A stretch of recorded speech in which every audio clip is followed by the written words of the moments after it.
नमस्कार दोस्तों, स्वागत है आपका हमारे चैनल इक्विलिब्रियम क्लासेस में। और आज हम आपके लिए लेकर आए हैं 2024 जेईई से फिजिक्स का एक बहुत ही अच्छा सवाल। इस सवाल को करने के बाद हमारे एसएचएम के काफ़ी कंसेप्ट क्लियर होंगे, तो मैं उम्मीद करता हूँ आप आखिरी तक जुड़े रहें।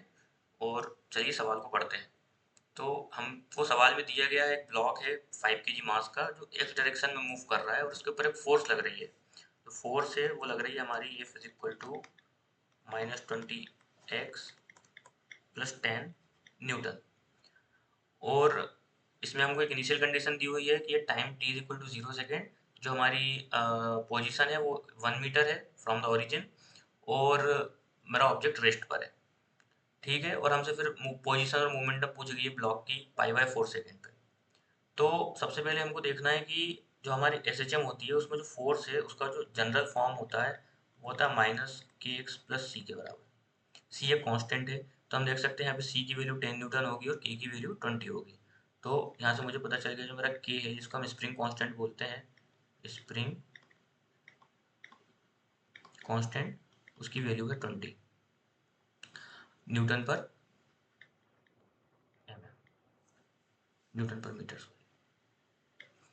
तो अब हमारे को एस एच एम को फुली डिफाइन करना है। तो to fully define S H M what we need mean position,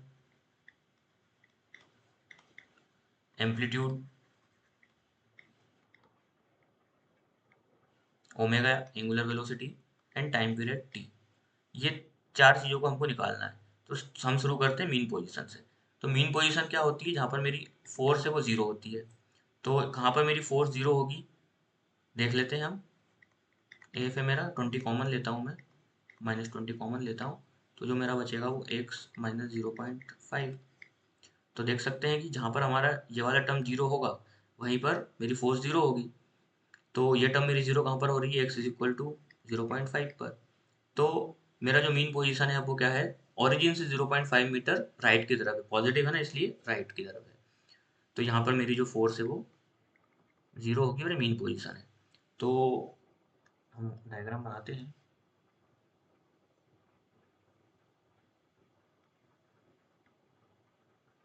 ये मेरी मीन पोजीशन हो गई, ये मेरा ओरिजिन हो गया, ये 0.5 मीटर हुआ। ये इसका दूसरा जो इनिशियल पोजीशन है वो है, इसको मैं ए से रिप्रेजेंट कर देता हूँ अभी। और इनिशियल पोजीशन पे मेरी जो कि है एक्स है वो क्या है 1 मीटर है, वेलोसिटी क्या है मेरी जीरो है। ये बहुत इंपॉर्टेंट है, ये वेलोसिटी जीरो होने का मतलब क्या होता है कि अब ये मेरी अनदर एक्सट्रीम पोजीशन है। एक्सट्रीम पोजीशन पे हमारी जो वेलोसिटी है वो क्या होती है, जीरो होती है। तो यहाँ पर मेरी वेलोसिटी जीरो है, इसके बाद इसके ऊपर एक फोर्स लगेगा इस डायरेक्शन में जो इसको इधर लेके जाएगा, और फिर वो फोर्स कम होता जाएगा। फिर यहाँ से उसके ऊपर एक रिस्टोरिंग फोर्स लगेगा, जैसे ये एम क्रॉस करेगा फिर यहाँ तक जाएगा वो, उसके बाद उसका मोशन रिवर्स होगा और ये टू एंड फ्रो इसका मोशन होता रहेगा। ठीक है, तो अब हमारे से इसमें पूछा गया है, अब हमने इसका मीन तो निकाल लिया है, अब हम क्या निकालते हैं इसका एम्पलीट्यूड। एम्पलीट्यूड हमको निकालने की जरूरत ही नहीं, हमको एम्पलीट्यूड साफ दिख रहा है। एम्पलीट्यूड का मतलब क्या होता है, मीन से किसी भी एक एक्सट्रीम डायरेक्शन की दूरी क्या है। तो इसका जो एम्पलीट्यूड है वो ऑटोमेटिकली हमने देख लिया कि जो एम्पलीट्यूड है मेरा वो है 0.5 मीटर, है ना। अब मुझे निकालना है एंगुलर वेलोसिटी। अब एंगुलर वेलोसिटी ओमेगा के लिए एसएचएम में एक एक्सप्रेशन होती है √k/m। के कितना है मेरा 20, एम कितना है मेरा 5, तो ये हो जाएगा √4, मतलब कि 2 रेडियन पर सेकेंड। इसी के साथ हमारे को टाइम पीरियड और ओमेगा के बीच में क्या रिलेशन रहती है, टी इज इक्वल टू 2π/ओमेगा। ये बहुत बेसिक रिलेशन है, ये सभी को पता भी होना चाहिए। तो 2π और ओमेगा मेरा 2 है, तो ये क्या हो जाएगा मेरा पाई सेकेंड। अब ये टाइम पीरियड है ना, इसको समझना बहुत जरूरी, टाइम पीरियड होता क्या है। फिर से हम बनाते हैं, ये मेरी मीन पोजीशन है, ये मेरी इनिशियल पोजीशन है। चलो इसको हम आई से रिप्रेजेंट कर देते हैं इस बार, क्योंकि ए हमने एम्पलीट्यूड को बोल दिया है इसलिए अब आई बोल देते हैं यहाँ पर। और ये मेरा ओरिजिन है, और ये 0.5 मीटर है, ये भी 0.5 मीटर होगा, राइट। अब हमारा मोशन यहाँ से स्टार्ट होगा, और टाइम पीरियड पाई सेकंड का मतलब क्या है कि इस मोशन को पूरा कंप्लीट करने में पहले यहाँ पे आएगा, फिर यहाँ पे उसका डायरेक्शन रिवर्स होगा, फिर वापस यहाँ पर आएगा और वापस यहाँ पर आने में इसको पाई सेकंड लगेंगे। इसका मतलब कि इसको अपनी आधी जर्नी दूरी करने में कितना समय लगेगा, पाई बाय 2। और इसको आधी जर्नी पूरी करने में कितना समय लगेगा, पाई बाय 4। मतलब पहले वो आएगा मीन पोजीशन पे आने में इसको पाई बाय 4 सेकंड लगेंगे, उसको अदर एक्सट्रीम जाने में पाई बाय 2 सेकंड लगेंगे, फिर अगेन इसको वापस से मीन पोजीशन पे दोबारा आने में pi by 2 plus pi by 4 second लगेगा, मतलब कि 3 पाई बाय 4। और फिर अगेन इसको पाई बाय 4 सेकंड लगेगा यहाँ से लेके यहाँ तक आने में, जो कि हो जाएगा मेरा पाई। तो इसको अपनी पूरी साइकिल कंप्लीट करने में पाई सेकंड लगेगा। अब हमारे से क्वेश्चन में पूछा गया है कि पाई बाय 4 सेकंड पे, मतलब कि इस पॉइंट पे जब वो पहली बार चलना स्टार्ट करेगा और जब वो पहली बार मीन पे पहुंचेगा उस समय उसकी पोजीशन क्या है। तो देखा कि हमने इसको रिप्रेजेंट किया ग्राफिकली और हमारे सामने ही मतलब इसका पूरा चिट्ठा खुल गया है।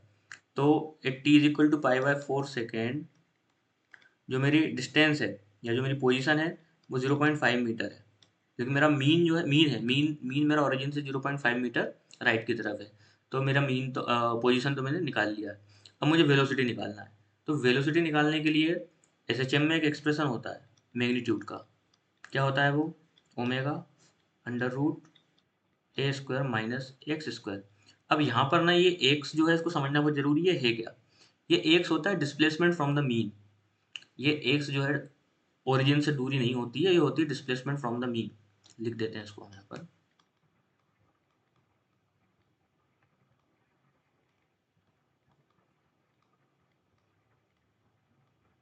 है ना। तो अब मीन पोजीशन पर है वो, तो displacement of the mean from the mean क्या हो जाएगा, जीरो हो जाएगा। तो इसको जीरो लिख लेंगे। तो ये जो है मेरा इसका मैग्नीट्यूड निकाल रहा है, डायरेक्शन भी हम निकालेंगे, निकालेंगे नहीं देखेंगे मतलब। यही मैं बोल रहा हूँ कि जब हम विजुलाइज कर रहे हैं तो हमको डायरेक्शन और इन सब चीज़ों के बारे में ज़्यादा नहीं सोचना है, हमको बस देखना है। और अब हमारा सामने है पूरा मोशन, ठीक है। तो ओमेगा हो गया मेरा कितना 2, और अंडर रूट ए स्क्वायर मतलब कि 0.5 का स्क्वायर। तो ये टर्म हो जाएगा मेरा 1 मीटर पर सेकेंड। अब हम इसकी डायरेक्शन देखते हैं। तो हमारा मोशन यहाँ से स्टार्ट होगा, यहाँ पे जाएगा। तो इसकी डायरेक्शन पाई बाय 4 सेकेंड के बाद क्या है, वो ओ की तरफ जा रहा है, मतलब कि माइनस एक्स डायरेक्शन में, नेगेटिव एक्स डायरेक्शन में लेफ्ट की तरफ जा रहा है ना। तो नेगेटिव एक्स डायरेक्शन में तो इसकी जो वेलोसिटी होगी in terms of direction 1 meter per second होगी। तो अब देखिए हमने वेलोसिटी को भी पूरी तरीके से डिफाइन कर दिया, magnitude with respect to direction. अब हमको मोमेंटम निकालना है। तो मोमेंटम निकालने के लिए अब तो कुछ नहीं बचा है। पी इज इक्वल टू क्या होता है, एम वी। मेरा मास कितना है 5 kg, और एम कितना है मेरा -1, और ये कितना हो जाएगा किलोग्राम मीटर पर सेकेंड। तो कितना हो गया मेरा -5 किलोग्राम मीटर पर सेकेंड। ये हो गया मेरा मोमेंटम, और ये हो गया मेरा पोजीशन। हम देखते हैं कहाँ पर है, ऑप्शन नंबर सी है ये। तो आंसर क्या हो गया मेरा, ऑप्शन सी। तो आशा करते हैं कि आपको हमारा तरीका पसंद आया होगा, और हम सोच भी रहे हैं कि एसएचएम के ऊपर पूरा एक कंप्लीट लेक्चर सीरीज लेके आएँ, और मोस्टली हम उसको विजुलाइजेशन के ऊपर ज़्यादा ध्यान दें। और एसएचएम से काफ़ी अच्छे सवाल बनते हैं, और एक टफ टॉपिक में से एक माना जाता है, और अभी जेई का फेवरेट भी बना हुआ है, हर साल इससे क्वेश्चन आता है।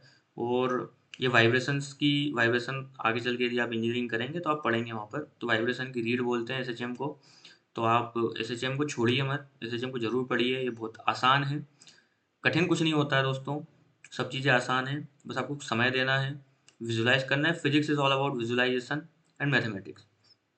तो जुड़े रहिए हमारे साथ, और यदि आप चाहते हैं कि हम आपके लिए लेक्चर सीरीज लेकर आएँ तो आप लाइक शेयर सब्सक्राइब कीजिए, और कमेंट में बोलिए कि जी हाँ, आप एसएचएम को बहुत अच्छे से पढ़ना चाहते हैं और समझना चाहते हैं। तो हम 2 से 3 घंटे में पूरा एसएचएम कवर कर सकते हैं। धन्यवाद।